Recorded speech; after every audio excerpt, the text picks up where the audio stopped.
11 opposition parties versus 1 Imran Khan. Assalamu alaikum Pakistan, this is Malia Hashmi. Welcome to my YouTube channel. नाजरीन, एक legend ने एक बार कहा था, Once a legend said and I quote, इनकी corruption पर जब हाथ पड़ेगा तो ये सब एक हो जाएंगे। और वैसा ही हुआ।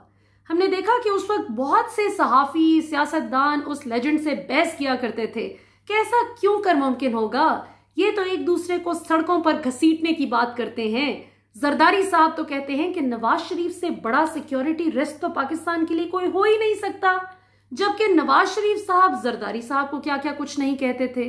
और तो और ख्वाजा आसिफ साहब ने फजलुर रहमान साहब का नाम मौलवी डीजल रख दिया, और तब से लेकर आज तक लोग उनको उनके वो माजी में लिए गए डीजल परमिट्स और उनकी जो मौजें लगी हुई थी उस हवाले से याद करते हैं।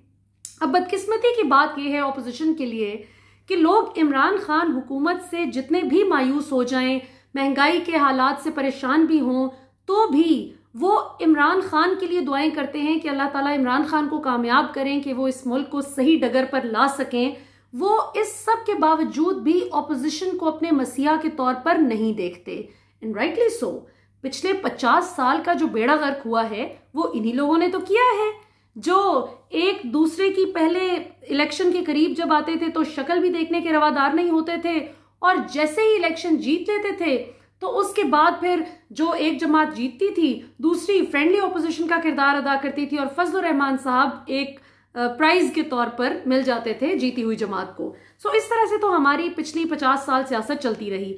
अब चूंकि इमरान खान आए हैं और अब वाकई में एहतसाब हो रहा है, वो लोग जो खुद को लोहे का चना कहते थे वो भी अब एहतसाब के नरगे में आ रहे हैं, तो अब सारा मसला ये है कि हमसे सवाल क्यों पूछा जा रहा है। 26 मार्च की तारीख दी गई है ऑपोजिशन जमातों की जानिब से। पीडीएम तो वैसे मैंने नहीं कहती, क्योंकि जिस तरह फजलुर रहमान साहब को मौलाना कहना तमाम उलमाए कराम की तौहीन है, इसी तरह इनको भी जमहूरी जमात कहना बहुत ज्यादती की बात है। सो इन्होंने जो 26 मार्च का ऐलान किया है, ये पता नहीं कि किस साल का ऐलान किया है, क्योंकि 6 दिसंबर 2020 को मुझे याद है मरियम साहिबा ने बहुत जोश से तकरीर की थी कि 8 को आर या पार होगा, 13 दिसंबर को आर या पार हो जाएगा। सो आर या पार की उम्मीद करते करते ये लोग खुद आर पार हो गए, और अभी पिछले 2 माह में हमने देखा कि बहुत हद तक फजलुर रहमान साहब और मरियम, इन दोनों की जो उम्मीद थी, जिस तरह से बहुत एग्रेसिव इनकी टोन भी थी, बॉडी लैंग्वेज थी, वो बहुत हद तक उसको ठंड पड़ गई। और जरदारी साहब की अब बात उन्होंने मान ली है आज, और इस्तीफे वाली बात से अब ये वैसे तो पीछे हटना ही था, क्योंकि इस हद तक इनकी तस्लील हो चुकी थी सारे मामले में। तो अब ये वाकई में शिकस्त इन्होंने मान ली है, और अब ये लॉन्ग मार्च की तरफ आ गए हैं। मैंने परसों अपने एक प्रोग्राम में बात की थी टेलीविजन चैनल पर, by the way public news पर मैं अब हर मंडे टू थर्सडे इंशाल्लाह आप मुझे शाम 7 बजे के प्रोग्राम में एज एनालिस्ट देख सकेंगे वहां पर। तो मैंने परसों के प्रोग्राम में और कल भी बल्कि ये बात हुई थी कि जरदारी साहब लॉन्ग मार्च पर भी कन्विंस्ड नहीं थे। मुझे मरियम के साथ जो होते हैं एक साहब हर वक्त, उन्होंने बताया कि जरदारी साहब बिल्कुल भी कन्विंस्ड नहीं थे लॉन्ग मार्च पर भी। लेकिन इस्तीफों वाली बात पे चले नून लीग और फजलुर रहमान साहब को भी ठंड पड़ गई। लॉन्ग मार्च वाली बात पे इन्होंने जरदारी को मना लिया कि आप कम से कम लॉन्ग मार्च में हमारा साथ जरूर दें, और सेनेट अब इंतखाबात जो हैं वो इन्होंने मिलकर लड़ने का फैसला किया है तमाम अपोजिशन जमातों ने, कि हम सब मिलकर इमरान खान के खिलाफ सेनेट इंतखाबात लड़ेंगे और एक दूसरे के खिलाफ हम उम्मीदवार नहीं खड़ा करेंगे। सो इससे चले इमरान खान की ये बात भी दुरुस्त साबित हो गई कि ये इनकी करप्शन पर हाथ डाला आपने और ये सब एक हो गए, प्रैक्टिकली एक हो गए। और आज जो कुछ हमने असेंबली में देखा, कितनी शर्म की बात है कि आपको लोग इतना एतमाद करके अवाम अपने मसाइल के हल ढूंढने के लिए आपको असेंबली में भेजती है वोट देकर, और आप वहां पर सीटियां बजा रहे हैं, तालियां पीट रहे हैं, आप हुल्लड़बाजी कर रहे हैं, कागज फाड़ कर फेंक रहे हैं। और ऊपर से आज फवाद चौधरी ने बिल्कुल ठीक बात कही कि मैं शाजिया मरी जो पीपल्स पार्टी की बहुत प्रोमिनेंट लीडर है, उनको मैं मुबारकबाद पेश करना चाहूँगा कि उन्होंने नून लीग को चोर चोर के पोस्टर्स पकड़ा दिए हैं, खुद बनाकर लाई हैं, लेकिन खुद पकड़ने के बजाय इन्हीं को पकड़ा दिए जो खुद सबसे बड़े चोर हैं। ये कहना था फवाद चौधरी साहब का, और उन्होंने कहा कि ये तो इतने फ्रॉडिये हैं नवाज शरीफ साहब कि ये उसामा बिन लादेन तक से डॉलर्स लेकर खा गए। तो बातें तो सारी दुरुस्त है, लेकिन अब हुकूमत को जिस चीज़ का जवाब देना है वो गवर्नेंस इश्यूज हैं।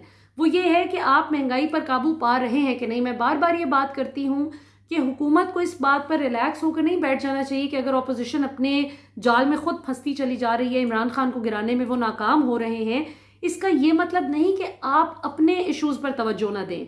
महंगाई का सबसे बड़ा इशू है, उसको ठीक करने की ज़रूरत है। बिजली इंशाल्लाह आने वाले दिनों में नाजरीन हमें अच्छी खबर मिलेगी इंशाल्लाह। जो ज़राए बताते हैं कि बिजली सस्ती होने की हमें खबर जल्दी मिलेगी इंशाल्लाह। इसी तरह जो चाइना के साथ हम देख रहे हैं कि CPEC अब बड़े ज़बरदस्त मरहले में दाखिल हो गया है माशाल्लाह। जो सिल्क रूट बन रहा है, जिस तरह से अब ये फाइबर ऑप्टिक के ज़रिए आपकी जो टेली कम्युनिकेशन है, जो टेली नेटवर्किंग है आपकी, हम बहुत सी चीज़ों पर पहले अल्लाह माफ़ करे डिपेंडेंट थे। भारत पर भी बदकिस्मती से अमेरिका पे बहुत ज़्यादा डिपेंडेंट थे। तो अब चाइना के साथ जो हमारी कोलैबोरेशन है वो इंशाल्लाह बढ़ेगी। इसमें बहुत से लोगों को एक ये भी ख़तरा महसूस होता है कि अच्छा पहले हम अमेरिका के डिपेंडेंट थे, तो अब अगर हम चाइना के बहुत ज़्यादा डिपेंडेंट हो जाएंगे तो चाइना अपनी मर्जी के फैसले हमसे करवाएगा। तो ऐसा नहीं है। अमेरिका हमें एक्सप्लॉयट करता था उस दौर में जब एक गैरत से आरी हुक्मरान कोई ना कोई हमारे सर पर मुसल्लत होता था, कभी जरदारी तो कभी नवाज शरीफ। अब यह है कि अल्लाह का शुक्र है एक गैरतमंद लीडर हमारा है जिसको वो कम अज कम उसकी कोई ऐसी करप्शन नहीं है कि जिस पर वो उसका बाजू मरोड़ सकें कि ये तुम्हारी करप्शन रुक जाएगी अगर तुमने ये ना किया। एक बात। दूसरा ये कि अमेरिका के साथ जिस वक्त हम बहुत ज़्यादा जी हुजूरी वाला कल्चर हमारी हुकूमतों ने, गुज़श्ता हुकूमतों ने बनाया हुआ था, तो वो हमारी अपनी कमज़ोरियों की वजह से बनाया था। अब ये है कि अमेरिका को उस तरह से पाकिस्तान की ज़रूरत नहीं थी जैसी चाइना को पाकिस्तान की ज़रूरत है, ग्वादर की ज़रूरत है पाकिस्तान के हवाले से। चाइना को समुंदर नहीं है चाइना के पास, जो हमारे पास अल्लाह ताला ने एक बहुत बड़ी नेमत दी है। तो बहुत सा ऐसा पोटेंशियल है कि जिसको हम अच्छे तरीके से एक्सप्लोर भी कर सकते हैं। हमारा अनटैप्ड पोटेंशियल टैप करने में चाइना हमें हेल्प करेगा और इंशाल्लाह हम एक्सप्लॉइट हुए बगैर अपना इस पोटेंशियल को एक्सप्लोर कर सकेंगे। तो ये एक बड़ी अच्छी खबर है जो आने वाले दिनों में इंशाल्लाह ताला ये चीज़ें फाइनलाइज होंगी, मटीरियलाइज होंगी और हम देखेंगे कि बहुत सी अच्छी ज़बरदस्त एम्प्लॉयमेंट अपॉर्चुनिटीज़ भी निकलेंगी इंशाल्लाह। सिर्फ मुश्किल वक्त में इंसान को हिम्मत और हौसले का दामन नहीं छोड़ना चाहिए। तो ये मैं आप सबसे रिक्वेस्ट करूंगी कि irrespective of what media tells you, आपको ऑब्वियसली ज़्यादातर जो मीडिया मालिकान है, मैं आज सिद्दीक जान का भी सुन रही थी जिस तरह वो बात कर रहे थे मीडिया चैनल्स के हवाले से कि एम्प्लॉयज़ के साथ बहुत बहुत ज़्यादतियाँ भी होती हैं, उनको तनख्वाह नहीं दी जाती, निकाल दिया जाता है। जिसकी तनख्वाह ज़्यादा पाइल अप हो जाए उसको बगैर वजह के कोई बहाना ढूंढ कर निकाल दिया जाता है। तो इस किस्म की ज़्यादतियों के खिलाफ भी जो बिल लाने की बात की जा रही है बहुत अच्छी चीज़ है, लेकिन मीडिया इस पर आपको कभी भी बात करता हुआ नजर नहीं आएगा। कोई चैनल इस पर बात नहीं करेगा। क्यों? क्योंकि जो मालिकान तनख्वाहें देते हैं ये उनके इंटरेस्ट के खिलाफ नहीं बोल सकते। तो सिमिलरली बहुत से ऐसे सियासतदान भी हैं जो इस मौरूसी सियासत से तंग हैं, लेकिन चूंकि वो अपना जो कट, जो शेयर, जो कमीशन उनको खाने पीने में मिलता है करप्शन की वजह से, वो चूंकि उसमें राजी हैं, खुश हैं, लिहाजा वो इन जरदारी और नवाज शरीफ के खिलाफ, फजलुर रहमान के खिलाफ बात नहीं करते। लेकिन हमें अपने ज़मीर का सौदा नहीं करना इंशाल्लाह। कम अज़ कम जो अब ये नई पौध है इसको ये फैसला करना है कि पाकिस्तान आगे किस डगर पर जाएगा। तो इंशाल्लाह आई एम प्रीटी श्योर कि पाकिस्तान के लिए बेहतर वक्त अवेट करता है।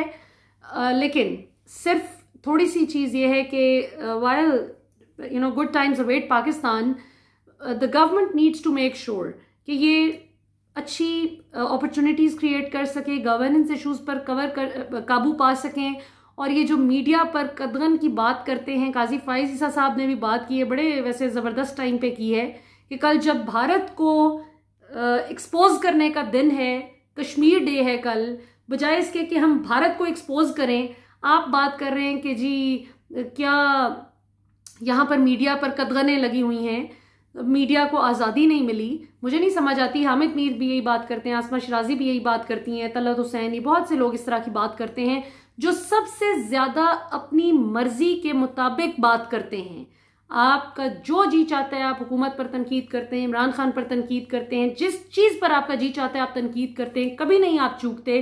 गलत प्रोपेगेंडा भी फैलाते हैं। हामिद मीर साहब के तो मैंने आपको एक प्रोग्राम में 20-25 झूठ बताए थे जो उन्होंने एक साल में बोले हैं। 2018 से लेकर 19 तक में जो बोले हैं उन्होंने। अभी हमने 20 का हिसाब नहीं किया। पॉइंट ये है कि ये हामिद मीर साहब कहते थे कि बस एक दफा नवाज शरीफ चले जाएं इलाज के लिए, 4 हफ्ते के अंदर अंदर ये वापस ना आए तो सबसे ज्यादा शोर मैं मचाऊंगा। और आज देख लें कौन सा शोर मचा रहे हैं। इसी तरह आसमा शिराजी ने भी 2017 में कॉलम लिखा था, 2017 के आखिर में BBC उर्दू के लिए, और उसका वो टाइटल था कि नवाज शरीफ ने सर पर कफन बांध लिया है। उस वक्त आप इस तरह का इंप्रेशन दे रहे थे कि बस आर या पार वाली बातें जो मरियम भी करती हैं। लेकिन उसके बाद क्या हुआ? आप जब तक क्रिमिनल्स को ग्लोरीफाई करना बंद नहीं करेंगे, चाहे वो किसी भी जमात से ताल्लुक रखते हैं, तब तक इस मुल्क के हालात ठीक नहीं हो सकते। ऑफ कोर्स पाकिस्तान में इंशाल्लाह जुडिशल रिफॉर्म्स की भी ज़रूरत है, ताकि एक करप्ट चोर स्टे के पीछे छुप कर ना अपनी हरकतें जारी रख सकें। अभी तक के लिए इतना ही नाजरीन। कल इंशाल्लाह डिटेल में बात करेंगे। मैं ज़रा ये हफ्ता काफ़ी बिजी रही हूँ तो आपसे कम बात हुई है। कल से इंशाल्लाह हम ज़रा ज़्यादा चीज़ों पर बात करेंगे और मैं कोशिश करूँगी कि हम दिन में 2 बार बात करें इंशाल्लाह। पाकिस्तान जिंदाबाद।